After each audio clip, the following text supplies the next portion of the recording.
En Ángeles y Demonios, una antigua sociedad secreta conocida como los Illuminati han vuelto a la vida con una conspiración para destruir a la Iglesia Católica. La ciudad de Roma oculta un rompecabezas que solo el experto en simbología de Harvard, Robert Landon, puede resolver. ¿Dónde irá Landon a continuación? Las pistas apuntan a la ciudad donde se fundó su propio país, Washington, D.C., y a otra sociedad secreta que podría estar oculta a plena luz del día, los francmasones. Washington, D.C. se convertirá en la llave de Salomón, igual que París en el Código da Vinci, igual que Roma en Ángeles y Demonios. Nos dirá cuántos de los padres fundadores, George Washington, Paul Revere o Benjamin Franklin, eran francmasones. La gente se preguntará de qué va todo esto y cómo es que nuestros libros de historia no lo explican. Algunos teóricos de la conspiración creen que los Illuminati se volvieron más letales que nunca, infiltrándose entre los francmasones, desde donde planearon conspiraciones que ayudaron a iniciar el comunismo e incluso la Revolución Francesa. ¿Podría la francmasonería estar detrás de estas supuestas conspiraciones? ¿Es el escándalo del Banco Vaticano la prueba más reciente del poder de la sociedad secreta?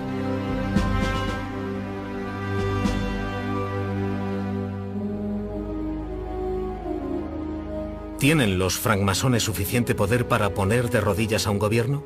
En 1982, en Italia, un escándalo bancario internacional reveló que el Vaticano y la logia secreta P2 de los francmasones italianos formaban parte de una compleja red de fraude e intriga. Cuando se acabó, Roberto Calvi, el banquero italiano, fue hallado muerto y las sospechas recayeron en el Opus Dei, la poderosa prelatura católica. Incluso la muerte del Papa Juan Pablo I se convirtió en parte del plan. Actualmente, la muerte de Calvi sigue siendo un misterio sin resolver. Y hay gente que cree que Juan Pablo I, que solo fue papa durante 33 días, fue asesinado para evitar que hablase públicamente sobre el escándalo. El escándalo del Banco Vaticano se descubrió en 1978 y parece que fue una alianza entre ciertas autoridades del Vaticano, la conspiración criminal que se esconde tras la logia masónica conocida como P2 y varias personas más dentro de la Iglesia, que podían no ser criminales, pero se oponían a algunas de las doctrinas que el Papa Juan Pablo I iba a introducir en el catolicismo. Existía el rumor de que iba a permitir el control de natalidad, por ejemplo, y la mafia. Varios líderes del gobierno que eran miembros de la logia P2 renunciaron y el gobierno italiano se vino abajo. El grupo P2 usaba la francmasonería de la misma manera que los Illuminati, como medio secreto para emprender una empresa criminal. Usaban los apretones de mano, los compromisos mutuos y la confianza para cumplir una agenda que no tenía absolutamente nada que ver con la francmasonería. Acontecimientos como el escándalo del Banco Vaticano alimentan las teorías de la conspiración modernas que se basan en la idea de que una hermandad secreta controla la riqueza del mundo y planea un nuevo orden mundial. A menudo se rumorea que la francmasonería y los Illuminati están involucrados, que sus líderes dirigen encubiertamente organizaciones como el Banco Mundial, Naciones Unidas y la CIA. Un nuevo orden mundial es un plan para dominar el mundo en nombre de algún oscuro grupo que mueve los hilos, a veces identificado con Satán, y otras con la gente extraordinariamente rica. Hay tantísimo material de los extremistas sobre esa teoría que uno puede confundirse muchísimo. La mayoría de las conspiraciones sobre el nuevo orden mundial tienen como participantes a los sospechosos habituales: los jesuitas, los masones, la Liga Antidifamación, la Comisión Trilateral y la familia Rockefeller. Es cierto que a los Rothschild siempre les acusan de ser partidarios de un nuevo orden mundial. La versión religiosa de las teorías de la conspiración sobre el nuevo orden mundial, cuyo teórico más conocido es Pat Robertson, afirma que el nuevo orden mundial son en realidad los preliminares de la toma de poder global por parte del anticristo. Los teóricos de la conspiración creen tener muchas pruebas que indican que las personas más poderosas del mundo están orquestando los acontecimientos. ¿Son los francmasones parte del plan?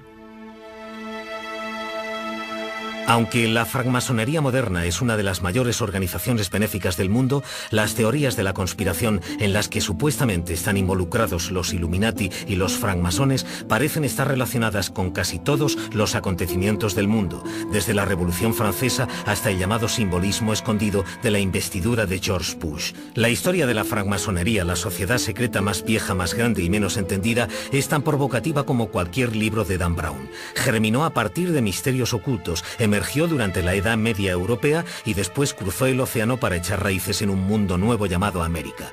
Mucha gente sospecha que la historia se hace más grande y más fuerte día a día. Los Illuminati se fundaron en 1776 en Bavaria. Los fundó un profesor jesuita de la Universidad de Ingolstadt, llamado Adam Weishaupt. Su influencia se extendió ampliamente gracias a su relación con la francmasonería. El estrato social de la gente a la que atraían los Illuminati era muy similar al entorno mayoritariamente de clase media de los masones.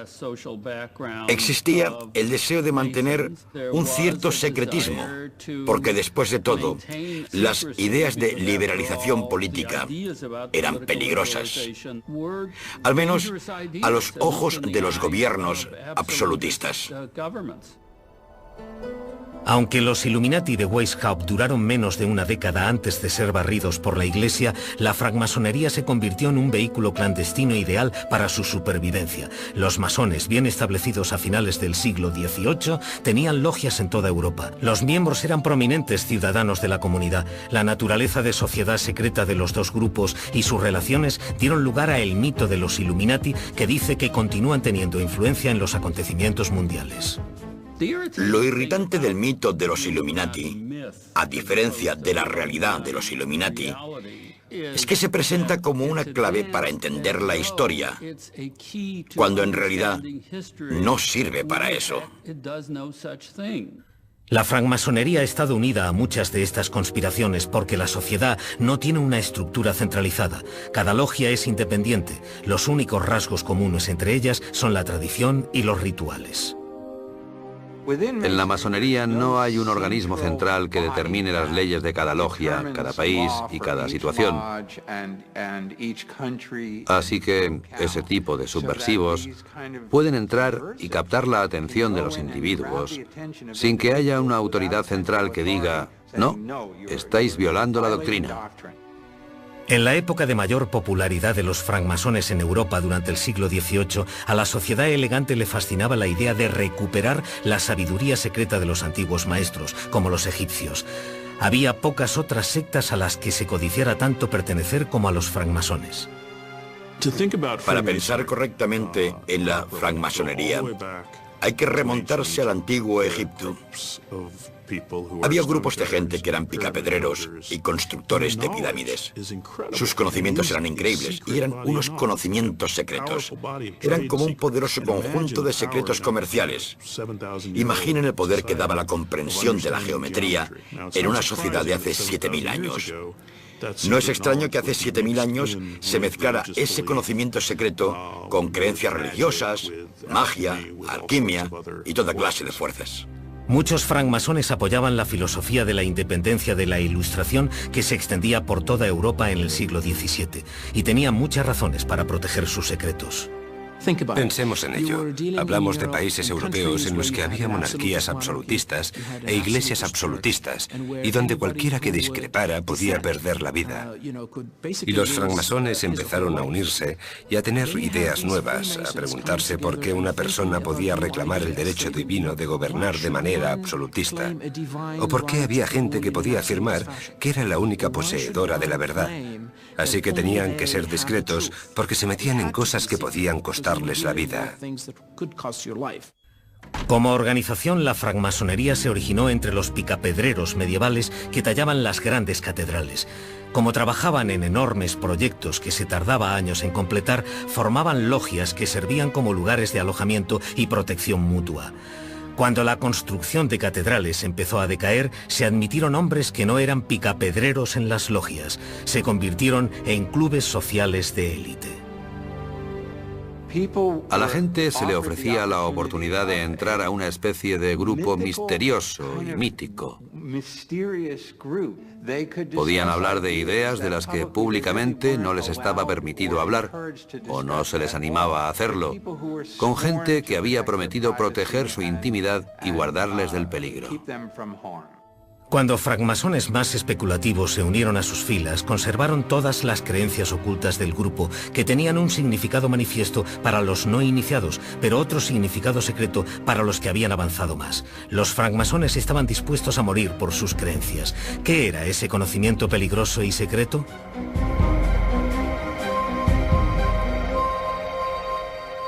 Relacionada con el pasado a través de su sabiduría secreta, unida al futuro por sus ideas y entretejida por su gran sentido de la hermandad, la francmasonería se extendió por Europa y América.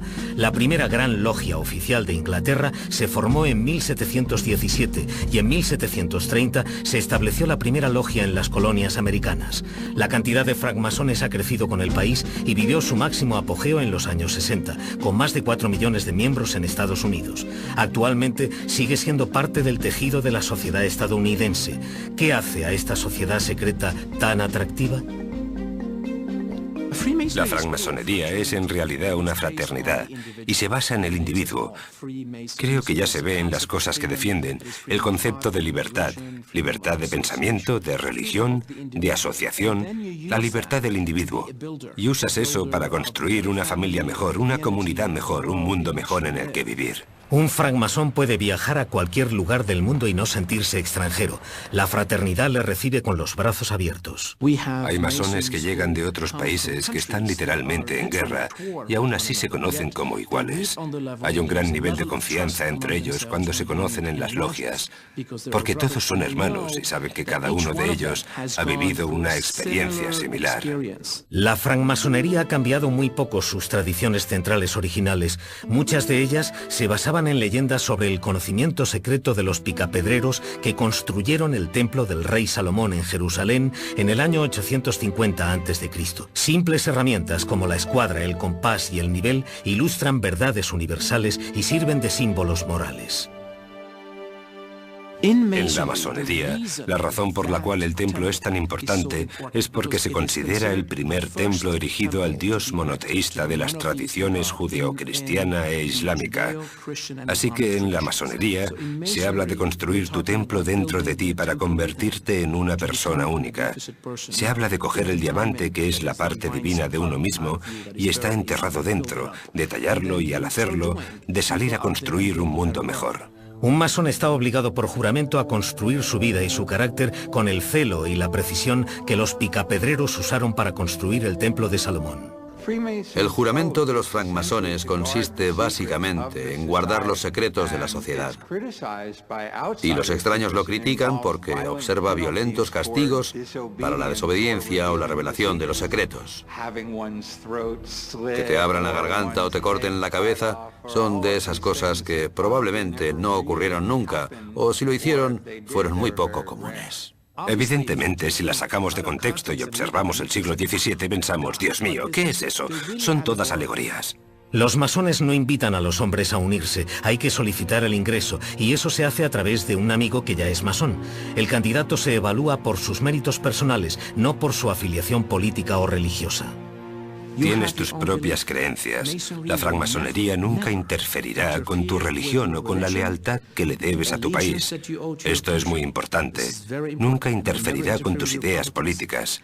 Eso es lo que encontrarás en una logia masónica, gente de varios perfiles políticos, pero que pueden relacionarse de igual a igual. Tras ser aceptado, el nuevo miembro se une a una logia azul, la organización básica y extendida de la masonería. Es en una logia donde los masones hacen su trabajo. Hay dos caminos en la masonería para llegar a los grados superiores. Uno se llama rito de York y el otro se llama rito escocés antiguo y aceptado.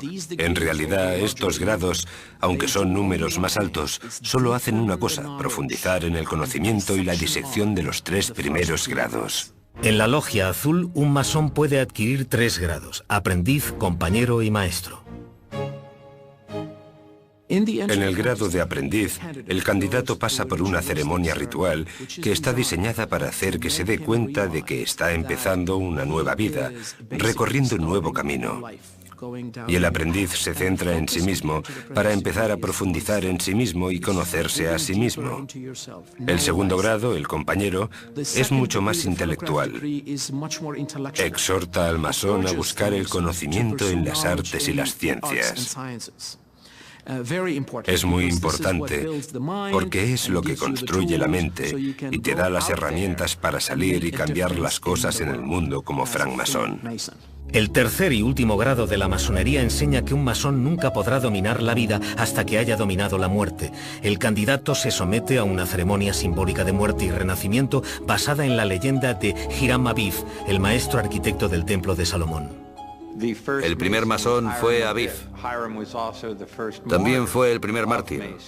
Fue asesinado por unos trabajadores que buscaban descubrir sus secretos y en lugar de revelarlos, murió por esos secretos. El conocimiento era poder. Los tres enemigos que querían extraerle ese conocimiento le atacaron y le mataron.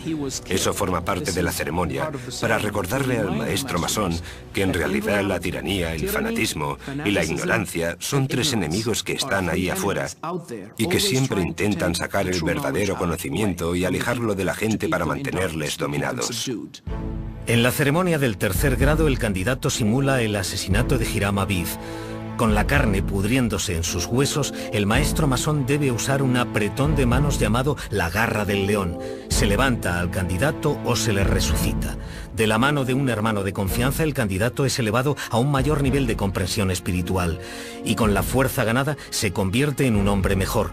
El mandil masón simboliza el progreso del iniciado en las diferentes categorías. Esto es un mandil blanco de cuero. Es el símbolo del aprendiz.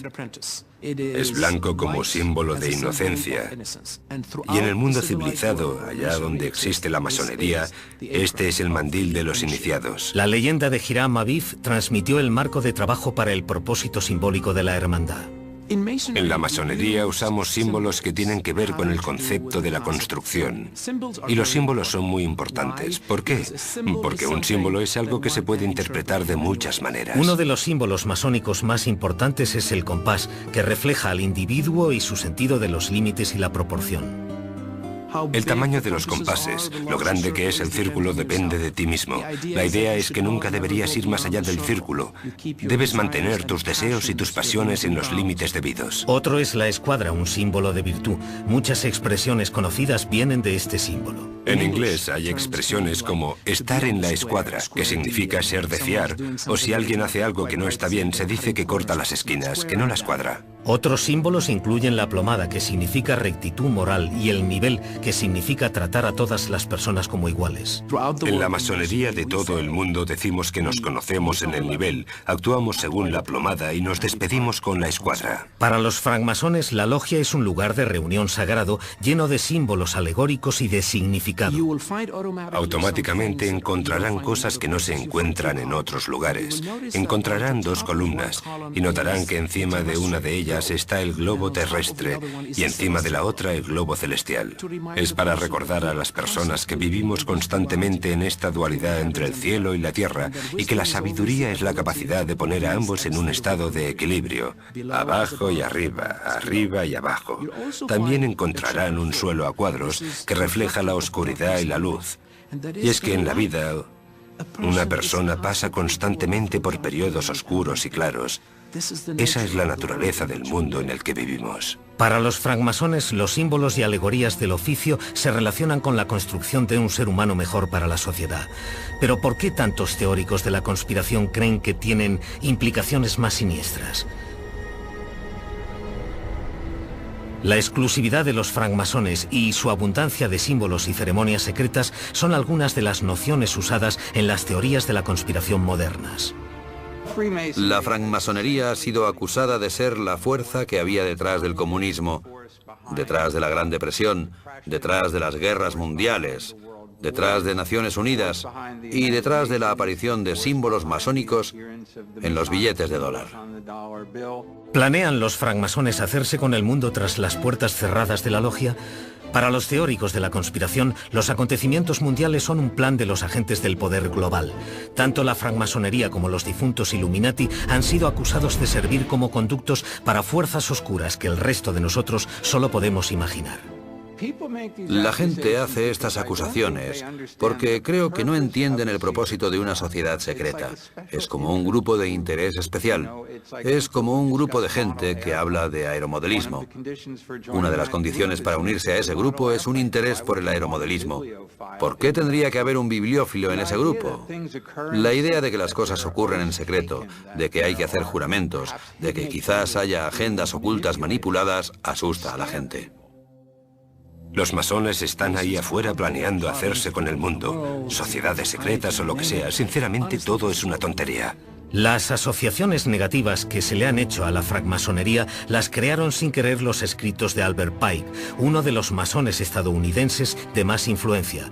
Su libro Morals and Dogma seguía la historia de la francmasonería hasta antiguas prácticas y símbolos místicos.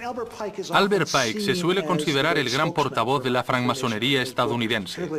Los antimasones suelen citar su libro Moral y Dogma, y creo que es importante reconocer que no es una publicación masónica oficial, sino la visión de Albert Pike.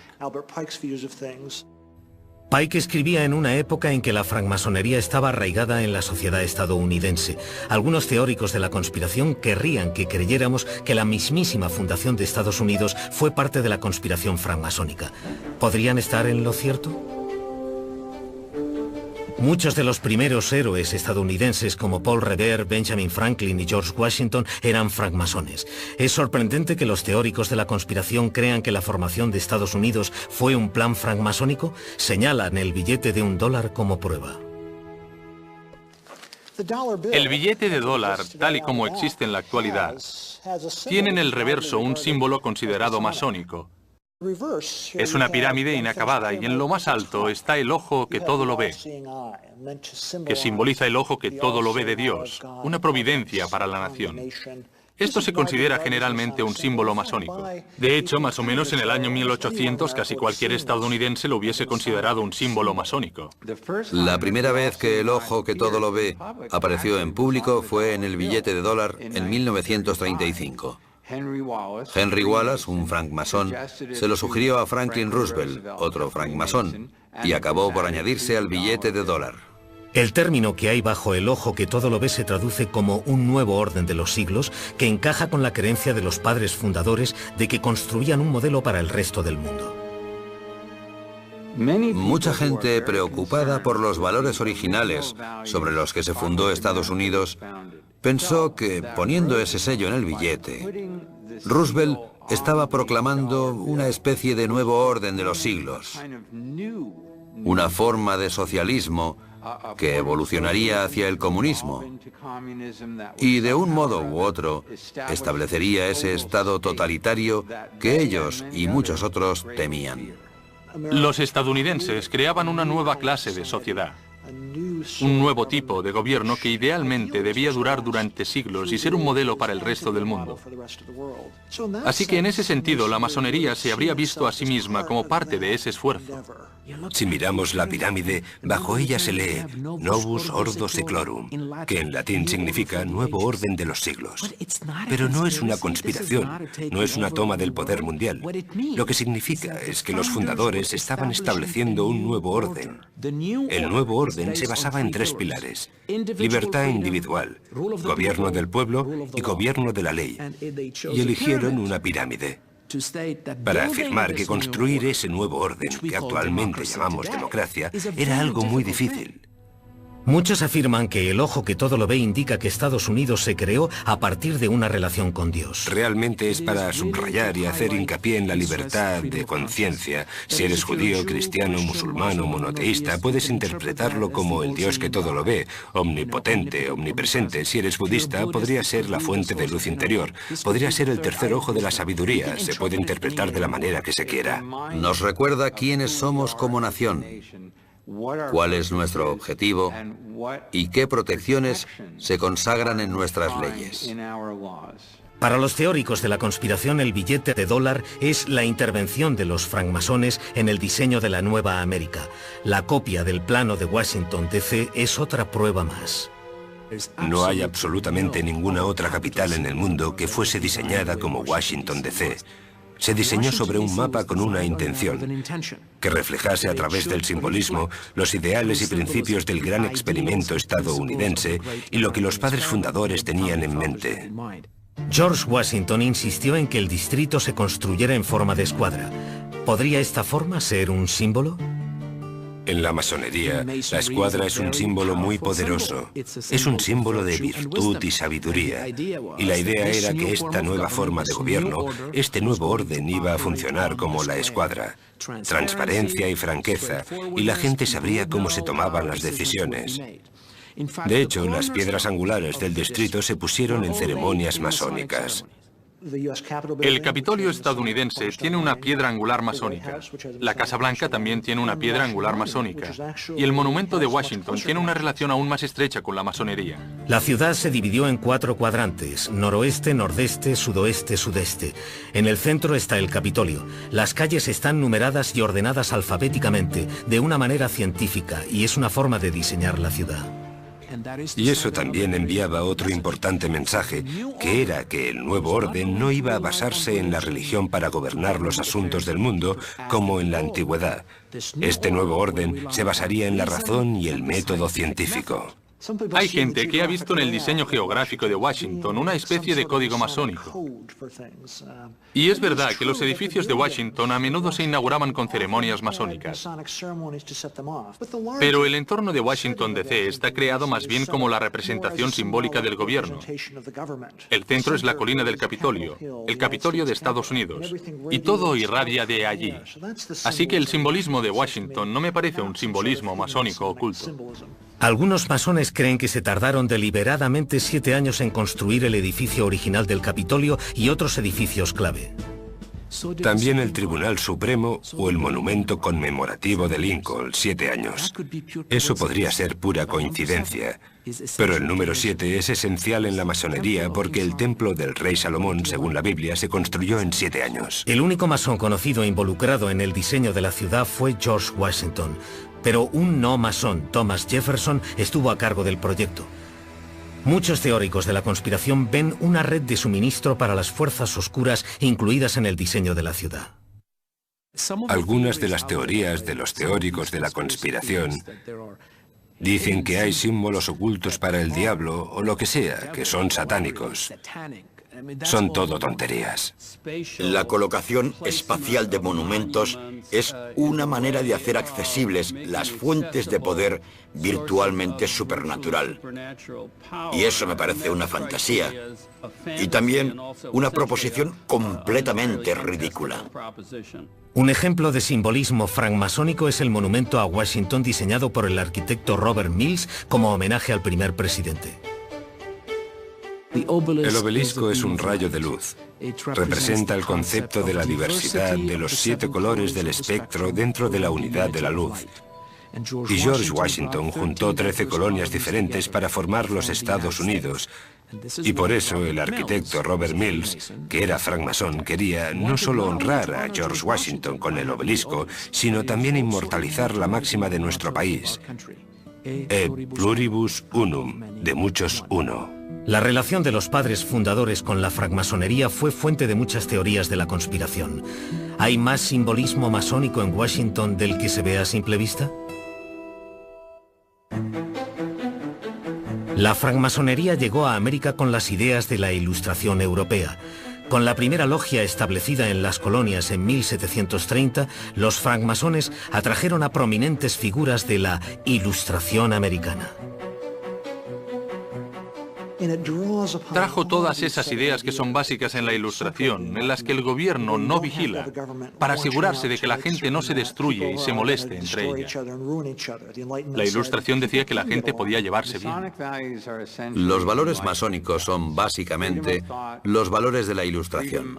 Libertad de pensamiento, de religión, de asociación. La idea es que la gente prospera más con libertad intelectual y espiritual.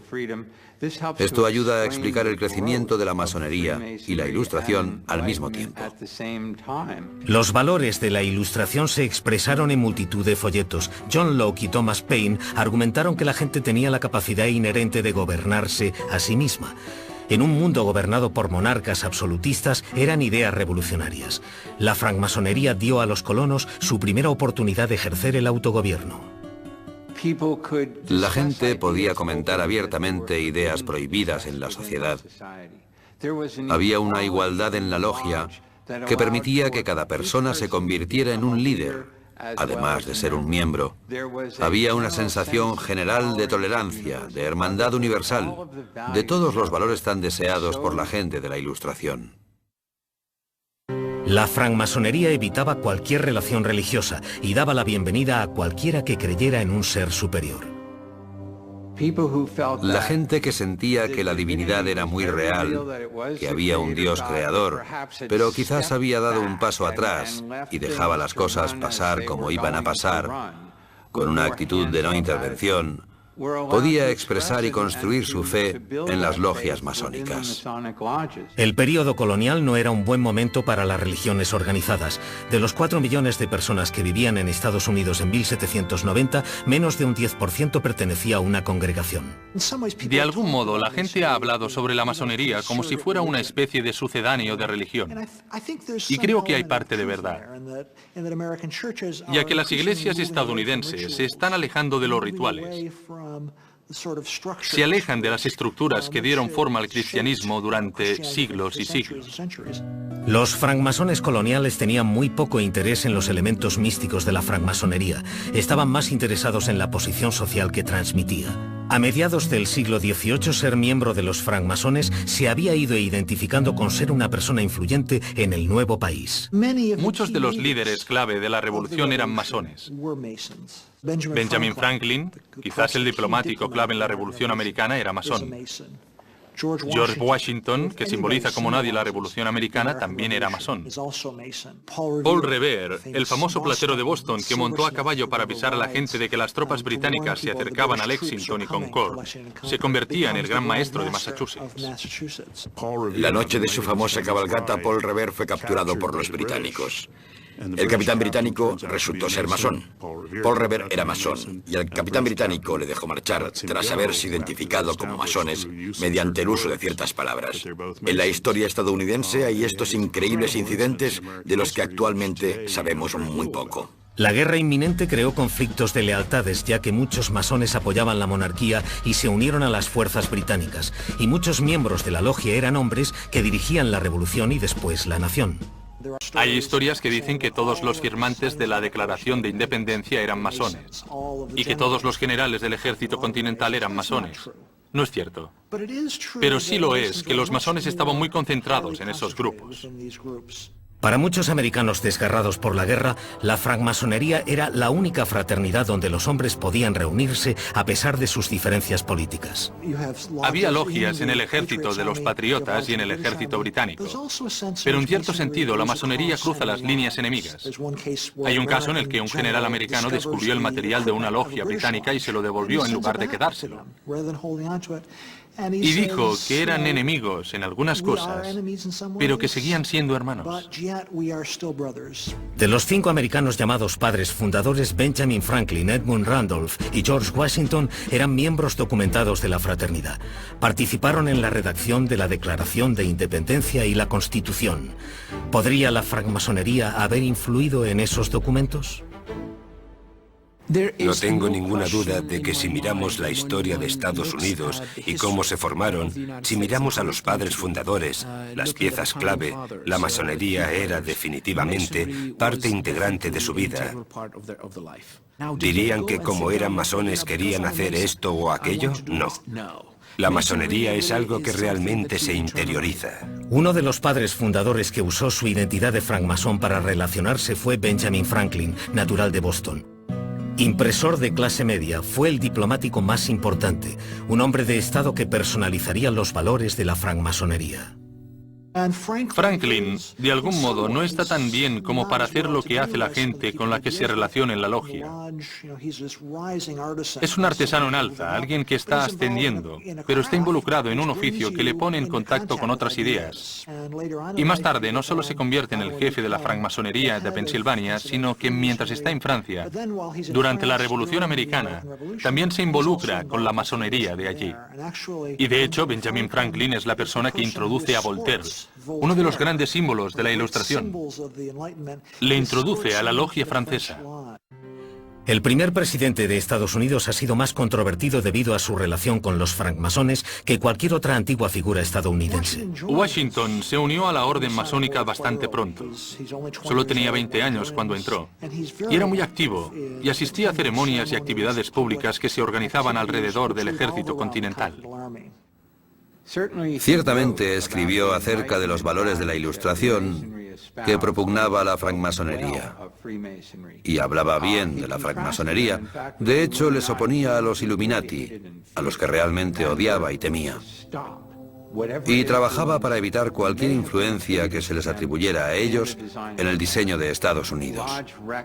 Los informes de la logia indican que Washington no era un masón ferviente. Su asistencia era irregular, pero creía en sus principios y los propugnaba. También permitió, mientras era presidente, que le pintaran como masón. Hay un retrato suyo con su joya masónica y su mandil. Washington era un hombre muy cuidadoso. Que quisiera tener piedras angulares en la capital y que estuviera dispuesto a mostrarse como francmasón en un retrato, creo que sugiere que era algo importante y poderoso para él. Cuando se puso la piedra angular del Capitolio, Washington llevaba puesto su mandil masónico. Se celebró una ceremonia tradicional masónica con cientos de masones, en procesión, vestidos con toda la regalía masónica. Para algunos, el mensaje de Washington era inconfundible. Creo que el simbolismo de la piedra angular es de algún modo sacerdotal, religioso. Porque lo que se hace es unir un edificio de la realidad física y cotidiana con un mundo de valores e ideales. Así que creo que, de algún modo, los masones son casi como los sacerdotes de la nueva república. Mientras la francmasonería se entretejía en el nuevo sistema de creencias, la hermandad era atacada en Europa y causaba estragos en Francia. En 1789, el mismo año en que entró en vigor la Constitución estadounidense, los franceses asaltaron la Bastilla y proclamaron su revolución. En Bavaria, Adam Weishaupt había sido desterrado y sus Illuminati exterminados. Los estadounidenses prominentes estaban divididos en sus opiniones sobre Weishaupt y los Illuminati. La Ilustración fue un movimiento vasto y extenso que acabó causando, entre otras cosas, la Revolución Americana, la adopción de la ciencia y un cambio total que todavía tiene lugar en la sociedad actualmente. Los Illuminati eran una pequeña parte de ello. Eran un grupo muy radical dentro de esa tradición y buscaban derrocar violentamente la monarquía y la Iglesia. Mientras que George Washington se oponía firmemente a los Illuminati, Jefferson les consideraba gente radical de la Ilustración que tenía que cubrir sus enseñanzas de misterio y simbolismo por culpa del opresivo ambiente religioso en el que trabajaban y enseñaban. Dos libros de gran éxito avivaron las llamas de los rumores de conspiraciones de los Illuminati y la francmasonería. Pruebas de una conspiración contra todas las religiones y gobiernos de Europa es un libro que publicó en 1798 un escocés, John Robison.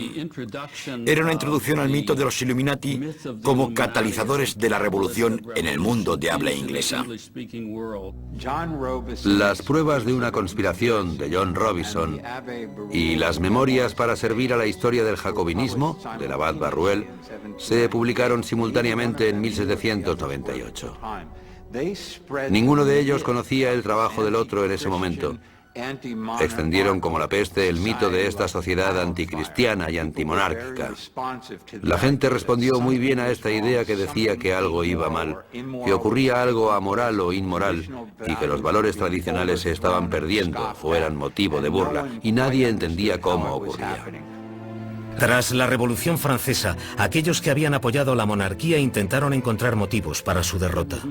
Era mucho más reconfortante para ellos pensar que la monarquía había sido destruida por una facción de conspiradores. De ahí la teoría de los Illuminati. Así que, en lugar de ser un fenómeno en masa, la revolución fue obra de un pequeño y malvado grupo. Que los francmasones realmente fomentaron y causaron la Revolución Francesa. Eso también es una locura. Y la razón es que el gran maestro de los masones franceses era el duque de Orleans. Estaba emparentado con el rey Luis XVI. Había masones en el lado leal, monárquico, y había masones republicanos. Creo que la Revolución Americana era claramente la Ilustración en su mejor momento. En otras palabras, algunos francmasones decidieron abrazar esos maravillosos objetivos dentro de las leyes de una nación. Su nación. Creo que es una de las razones por las que el experimento estadounidense es tan sagrado, y uso esa palabra que yo valoro inmensamente. La Revolución Francesa, por otro lado, puede relacionarse con una conspiración de los Illuminati. La influencia y la manipulación de los Illuminati en las logias masónicas realmente tenía lugar. La violencia, la locura, el baño de sangre conocido como la Revolución Francesa era prácticamente todo lo opuesto a los valores de la Ilustración, abrazados por la Revolución Americana. En la década de 1790 había muchos religiosos en Estados Unidos que tenían miedo. Se había separado la Iglesia del Estado, algo que era revolucionario. Los Illuminati eran la demostración de que había gente contraria a la religión que intentaba minar el orden de la sociedad. A principios del siglo XIX, la francmasonería estadounidense sufriría otro golpe mortal en su reputación. Lo que más tarde se conocería como el asunto del Capitán Morgan solo sirvió para confirmar las sospechas de que la francmasonería usaba su despiadado poder para escapar de la justicia. En 1826 hubo un incidente que lo destrozó todo. Lo que ocurrió fue que al norte del estado de Nueva York había un hombre que había sido masón y decidió que quería publicar y revelar los rituales. En realidad eso no tiene nada de extraordinario. Las revelaciones sobre los rituales se remontan hasta la década de 1720 en Inglaterra. Pero lo que Morgan quería hacer era revelar toda una serie de nuevos grados que parecían mucho más sagrados. Los masones intentaron evitar la publicación del libro de Morgan. Le encarcelaron con pruebas falsificadas, pero desapareció misteriosamente. Nunca se le volvió a ver en público, y la gente discrepa sobre lo que le ocurrió. Yo creo que le asesinaron, no porque los masones quisieran hacerlo, ni porque los masones que lo hicieron quisieran, sino porque ya no sabían qué hacer con él. Esto hizo nacer un partido antimasónico en Estados Unidos alrededor del año 1830, que cogió toda esa histeria antimasónica y anti-Illuminati y continuó avivando unas llamas encendidas 40 años atrás. Los folletos en contra de los masones inundaron las comunidades y los políticos hicieron una campaña para detener a la sociedad secreta antes de que destruyera Estados Unidos. La presión legislativa y ese tipo de cosas hicieron que la masonería cayera en picado. La cantidad de miembros bajó enormemente. En algunos estados la masonería simplemente desapareció. En Vermont, en Michigan, la masonería simplemente ya no existía. Su misticismo y su reputación quedaron destrozados y la francmasonería desapareció de los Estados Unidos. Mientras volvía a conseguir su prestigio, se convirtió en un tipo de sociedad secreta muy diferente, obligada a competir con nuevas organizaciones fraternales que la habían usado como modelo, como los Caballeros de Colón y los Old Fellows. Sus ideales, que habían sido radicales, se habían convertido en la forma de vida estadounidense. A principios del siglo XX, la francmasonería empezó a desarrollar su actual identidad de organización benéfica. Los estadounidenses son más de la mitad de sus miembros mundiales. La fraternidad prospera en los antiguos países comunistas que están viviendo su propia ilustración moderna. Los francmasones de los Estados Unidos que trabajan con francmasones del extranjero construyen puentes y hacen intercambios. Los francmasones de Washington D.C. trabajan con francmasones de las Filipinas y musulmanes y cristianos para promover la paz, creando proyectos y ayudando a la gente. Así que tiene un impacto muy real y poderoso en el mundo actual. Y con las fuerzas oscuras que existen ahora en el mundo, necesitamos mucha buena gente dispuesta a hacer un esfuerzo extra.